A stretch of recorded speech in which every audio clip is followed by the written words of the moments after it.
Olá, bem-vindos ao nosso podcast nesse dia de hoje, quarta-feira, 2 de setembro, agora 20 horas exatas. Nós temos o patrocínio de JSP2P, compra e venda de criptomoedas, o website é jsp2p.com.br. Nós estamos então começando o nosso podcast um pouco mais tarde, a gente está fazendo uma atualização nos sistemas, a gente interrompeu para fazer então essa gravação, depois a gente continua. O processo aí que vai demorar um pouco mais, a gente está precisando liberar alguns drivers aí para poder fazer trades aí em novos mercados, isso aí requer uma atualização. E amanhã então é o aniversário então da Dona Marli, parabéns então minha mãe, fique feliz aí, fique bem sempre aí, 74 anos, né? Não é fácil.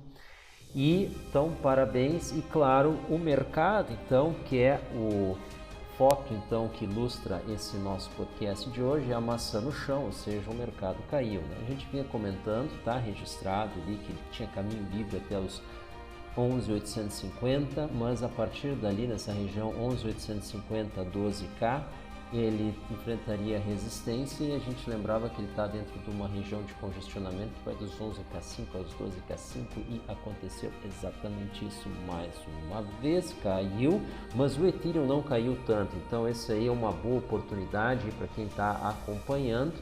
E aí nós vamos então aqui no mercado, vou mostrar para vocês direto então Binance, Bitcoin, Ethereum, e claro nós vamos passar então pelo dólar, né? Dólar Index, e claro o dólar em reais, e a gente entra então Bitcoin em reais. Vamos lá, vamos ver isso aí agora.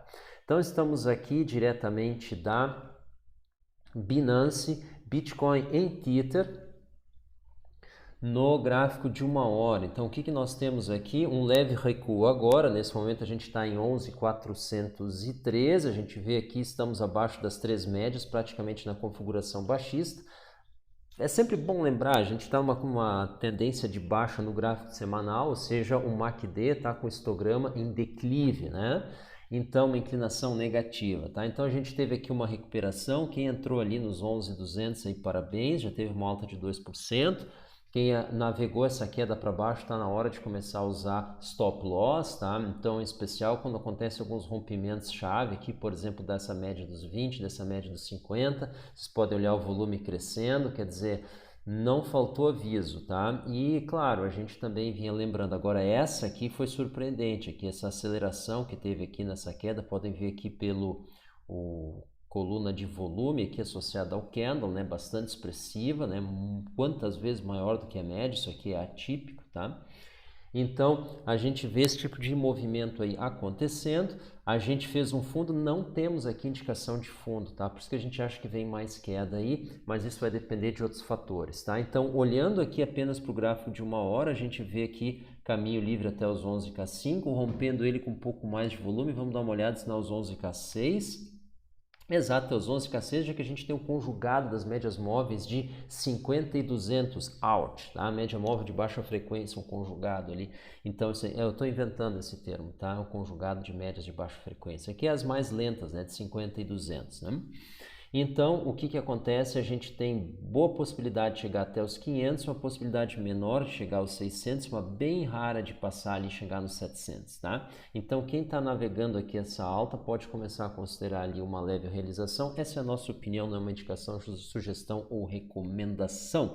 E aí a gente vai para o gráfico diário, porque aqui a gente não tem suporte, porque essa queda, apesar de ter fundo, não foi uma resistência, foi um esgotamento da queda, nada que o diga como algo definitivo. Aqui sim, a gente tem tanto resistência quanto suporte. Quem está acompanhando a nossa análise há mais tempo já deve ter uma ideia. O suporte está aqui na média de 50 e a resistência na média de 20, quais sejam 10, 11K100 e 11K6. Então, entre 11K100 e 11K6 no diário. Olha só que interessante, isso aí dá uma diferença de 5%, divide, né, metade para cima, metade para baixo, 2,5% ali, a margem de erro ali na nossa expectativa de movimentação no gráfico diário de um ativo extremamente volátil como a Bitcoin. É fantástico. E aí nós estamos aqui então com um volume bastante expressivo no dia que ainda não acabou, está para acabar em 56 minutos, agora 20 horas e 4 minutos.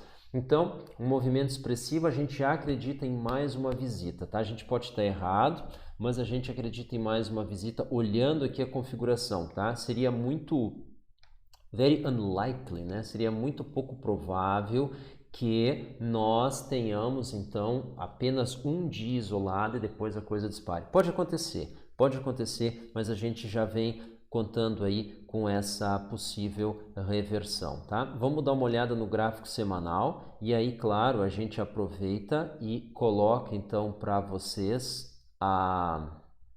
Por que ele não está mostrando aqui agora? Ah, sim, ele não vai mostrar a semana, ele vai... perdão, vamos voltar aqui na Binance. Eu estou na Binance, né? Binance, BTC, USDT. Eu quero mostrar o gráfico semanal. Eu não sei porque ele não está mostrando aqui no dia. Talvez eu tenha que diminuir. Ah, agora sim. Agora sim, a gente sempre consegue, tá? A gente pode não conseguir logo, mas a gente continua tentando. E aqui no gráfico semanal, então, a gente tem o espaço de até os 10K. Tá? Vamos dar uma olhada agora aqui, sim, na Binance. E aí, no gráfico semanal na Binance, porque aqui a gente consegue colocar o indicador MACD, eu não sei por que cargas d'água, ele não está entrando na versão do TradingView ali, do próprio TradingView, que coisa interessante, né? Mas aqui ele está entrando e aqui nos basta, né?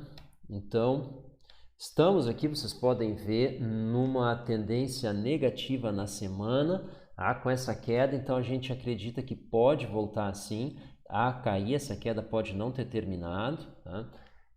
Pode ser uma ilusão, sim, tá? A gente teve um fechamento de mês acima dos 11K, então é a primeira vez que a gente está tendo isso depois de muito tempo. A gente acha que tem um movimento de recuo aqui podendo acontecer, e aí sim a gente pode ter um mínimo aqui ali embaixo, né? Que constitui aqui uma movimentação de queda, caso esse aqui já não tenha sido, tá? Nós tivemos essa alta, se isso aqui for considerado um mínimo, ele pode muito bem ir embora, talvez recuar um pouco mais, ou ficar numa leve horizontalização aqui com uma leve declividade, até que a média das 21 semanas toque dele dispare, então em direção ao infinito, aí talvez aquele 100K que o pessoal está prometendo aí desde que, né, na época que eu ainda andava de bicicleta, mas ainda não aconteceu, né? Não é verdade, porque naquela época não tinha Bitcoin. Então, talvez ela aconteça, mas por enquanto nós estamos numa tendência de baixos 12K. Como a gente falou aqui, a gente colocou um muro. Vocês devem lembrar, tem um podcast nosso que a imagem é de um muro e está escrito a barreira dos 12K. A barreira dos 12K não foi rompida, tá? Então, essa conversa de 100K, porque vai subir, porque banana não tem caroço, isso tudo pode ser verdade, mas os 12K estão ali firme e forte, ainda nos mandando para baixo toda vez, tá? Então, essa é a realidade. Gostem dela, não gostem, 1 mais 1 é 2, 12K continuam acima e é isso aí. Vamos então agora para o Ethereum. O Ethereum, então a gente agradece aqui a participação da própria Binance e entra aqui no Ethereum. E o Ethereum, então, no gráfico não semanal, tá? O semanal não vem ao caso nesse momento. A gente começa aqui com o gráfico de 1 hora, ele fez aqui a sua subida, olha como ele respeita as médias, que coisa fantástica. Eu não canso de me admirar da eficácia dos 20, 50, 200, tá? Podemos achar o que quisermos, o que funciona é bom, o que não funciona é alegoria, né? Então, olha aqui. Nós fizemos um teste à média de 200 e subimos aqui agora em direção à média de 50. E o volume está bastante fraco, a média está baixa, então se a gente não romper esse volume para cima, a gente deve ficar abaixo dessa média, tá? Essa é a nossa expectativa. Ele pode ter uma recuperação natural, claro que pode, o Ethereum está com viés de alta fantástico, mas ele não está acontecendo nesse momento, tá? Então, ele deve aguardar uma movimentação da Bitcoin. Bitcoin não rompendo a média de 20, a gente não acredita que o Ethereum também o faça. Essa é a nossa leitura. Aqui a gente fica então com os suportes, evidentemente, a média de 20 e o 50. A gente pode pegar esse conjugado aqui, então eu vou pegar o 50 como resistência e o 200, claro, como suporte, sempre no fechamento das horas. Então, a gente fica aqui 425, 450, essa aí é a faixa para o Ethereum. Tá muito bom, tá? Tá muito bom. Quem viu o Ethereum apanhando ali na casa dos 100, agora vê ele ali se saindo muito bem aqui na casa dos 400, é uma maravilha, tá? Então aqui a gente está com o Ethereum, no gráfico diário a gente não tem resistência, a gente tem suporte, ele pode ter feito já o seu teste aqui, ele chegou bem perto aqui dos 411, ele fez uma mínima aos 420 cravado, o volume está alto, o dia está de baixo, ainda não acabou, o candle está dentro do outro aqui, vocês querem chamar isso de dia dentro, dia fora, a gente não sabe como é que é essa sequência aí, né? Não vou dizer que é búzios, né? Mas é uma sequência de candles ali que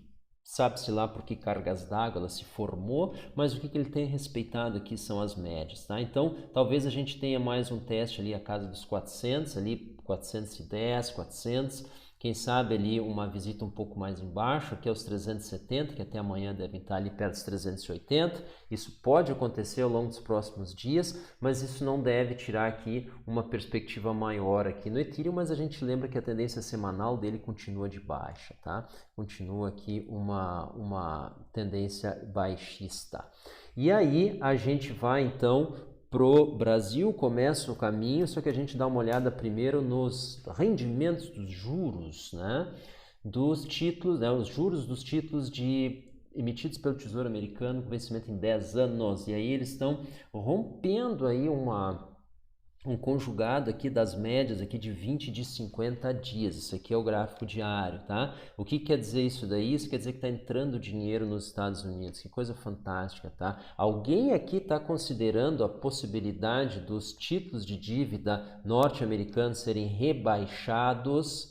Provavelmente não, né? Provavelmente não, tá? Então isso aí é muito importante, isso é possível, isso aí traria uma desvalorização do dólar bastante grande, mas isso pode ter impacto adverso aí nos ativos. Não necessariamente num momento instantâneo, uma reação imediata, isso pode ser positivo, tá? Se for positivo no primeiro momento, pode trazer uma realização no segundo momento. Então muita atenção, isso vai trazer volatilidade para o mercado, tá? A gente acha que a médio prazo isso aí funciona como bullish para as commodities, entre elas a Bitcoin. Para nós a Bitcoin é uma commodity, tá? Eu tô para ver alguém aqui ainda me convencer que esse negócio é dinheiro, né? Então se é dinheiro, recebe teu salário em Bitcoin, que um dia está num preço, outro dia está no outro. Não converter teu salário em Bitcoin, não, teu salário agora é X Bitcoin. Quero ver tu querer isso daí, tá? Tu pode encarteirar, tu pode fazer o que tu quiser, mas o teu saláriozinho tu quer ele fixo, né? Eu sei. Então vamos aqui, vamos dar uma olhada no dólar index.